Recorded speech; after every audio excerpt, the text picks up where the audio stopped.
नक्कीच doctor. Doctor पण या ओबेज लोकांचा लठ्ठपणा काही वेगळा आहे का इतर लठ्ठ लोकांपेक्षा? हो, लठ्ठपणा हा ॲक्चुअली एक अत्यंत कॉम्प्लिकेटेड आजार आहे. अच्छा. सगळ्यांना विचार असा येतो, की हं, लठ्ठपणा म्हणजे आपण एक गणित करावं, की हं. मी इतकं कमी खाल्लं, इतक्या कॅलरी कमी झाल्या, मी इतका व्यायाम केला, इतक्या कॅलरी हां, माझ्या गेल्या, की हां. माझं आपोआप वजन कमी होत जाईल. पण नेमकं लठ्ठपणा हा आजार असा आहे, की कुठलंच गणित त्यात कामच करत नाही. अच्छा. लुकडे लोक असतात, वजन वाढवायला खूप खातात, व्यायाम हं, करत नाही आणि ते लुकडेच राहतात. हं, वर्षानुवर्ष लुकडेच राहतात. लठ्ठ लोक असतात, ते कमी खायचा प्रयत्न करतात, व्यायामाचा प्रयत्न करतात, थोडंफार कमी होतं, परत वाढतं आणि त्यांचा लठ्ठपणा कमी होत नाही.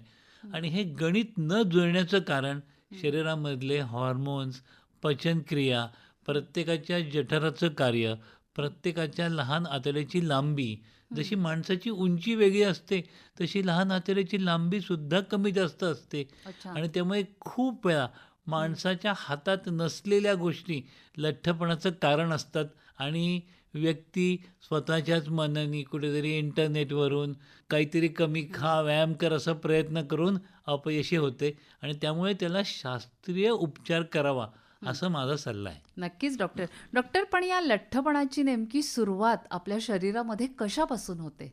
लठ्ठपणाची सुरुवात कशी होते ही खरंच गंमत असते. हां.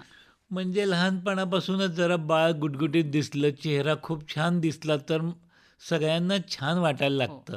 पण मग हळू-हळू कपड्यांचा आकार वाढतो. कमरेचा कमरेच्या बेल्टचा साईज वाढायला लागतो. हं. शरीरावरती, मानेवरती, काखेमध्ये काळे व्रण यायला लागतात अच्छा. आणि मग असं वाटतं, की आपल्या मुलाचा चेहरा इतका उजळ होता, आता हळू असा कसा झाला? हं, किंवा त्याच्यावरती वॉट्स किंवा असे बारीक-बारीक फोडसारखे हं, मानेवरती यायला लागतात हं, आणि हे ॲक्चुअली सर्व लठ्ठपणाचे किंवा हं, लठ्ठपणामुळे झालेल्या इन्शुलिन रेझिस्टन्सची लक्षणं असतात. हं, एक जिना चढू शकत असतो, पण एक जिना चढताना दम यायला लागतो, कंटाळा हं, यायला हं. लागतो, उठून काही घ्यावं वाटत नाही. हे सर्व ॲक्चुअली लठ्ठपणाच्या सुरुवातीचीच लक्षणं आहेत, की शरीर सांगतंय तुम्हाला, की एवढं वजन मला झेपत नाही, मग आता जरा कमी करा हालचाल. हं, स्नायूंना, हं, हाडांना, हृदयाला, फुफ्फुसाला हं. एक्स्ट्रा काम नाही करायचंय.